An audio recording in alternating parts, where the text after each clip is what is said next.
ನಾನು ಎಲ್ಲೇ ಹೋದ್ರೂ ಎಲ್ಲರೂ ಕೇಳೋದು ಯಾವಾಗ ಸಿನಿಮಾ ಮಾಡ್ತೀರಾ, ಯಾವಾಗ ನಿಮ್ಮನ್ನ ಮತ್ತೆ ತೆರೆ ಮೇಲೆ ನೋಡೋದು ಅನ್ನೋ ಥರದಲ್ಲಿ. ಆನೆಸ್ಟಾಗಿ ಹೇಳಬೇಕು ಅಂತ ಹೇಳಿದ್ರೆ ಒಳ್ಳೆ ಟೀಮ್ ಸಿಗಬೇಕು, ಒಂದು ಒಳ್ಳೆ ಕಂಫರ್ಟ್ ಝೋನ್ ಇರಬೇಕು, ಆ ಥರ ಟೀಮ್ಗಳ ಜೊತೆ ಮಾತ್ರ ಕೆಲಸ ಮಾಡಬೇಕು ಅಂತ ನಾನು ಯಾವಾಗಲೂ ಒಂದು ನಿರ್ಧಾರ ತೊಗೊಂಡಿರುವಂಥದ್ದು.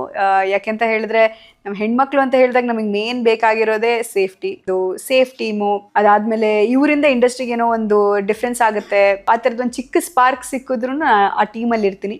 ಸೊ ನಾನು ಯಾವುದೇ ಒಂದು ಟೀಮಲ್ಲಿ ಇದ್ದೀನಿ ಅಂತ ಅಂದ್ಕೊಳ್ಳಿ, ಆ ಸಿನಿಮಾ ವರ್ಕ್ ಆಗುತ್ತೋ ಆಗಲ್ವೋ ಅದೆಲ್ಲ ನಿಮ್ಮ ಕೈಯಲ್ಲಿದೆ, ಅದು ಯಾವುದು ನಮ್ಮ ಕೈಯಲ್ಲಿಲ್ಲ. ಬಟ್ ನಾನು ಅವ್ರಿಗೆ ಸಪೋರ್ಟ್ ಮಾಡ್ತಾ ಇದ್ದೀನಿ ಅಂತ ಹೇಳಿದ್ರೆ ಆ ಟೀಮಲ್ಲಿರೋರು ಜೆನ್ವಿನ್ ಆಗಿದ್ದಾರೆ, ಆ ರೀಸನ್ ನಾನು ಸಪೋರ್ಟ್ ಮಾಡ್ತಾ ಇದ್ದೀನಿ ಅನ್ನೋದು ಮಾತ್ರ ಅರ್ಥ ಮಾಡ್ಕೊಳ್ಳಿ.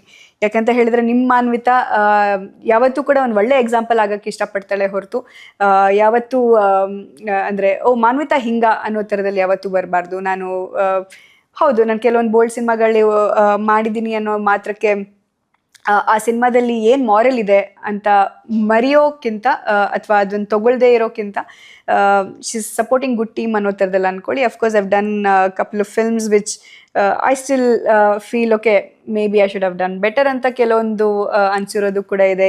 Watch complete episode on Open Talk with Shreya's YouTube channel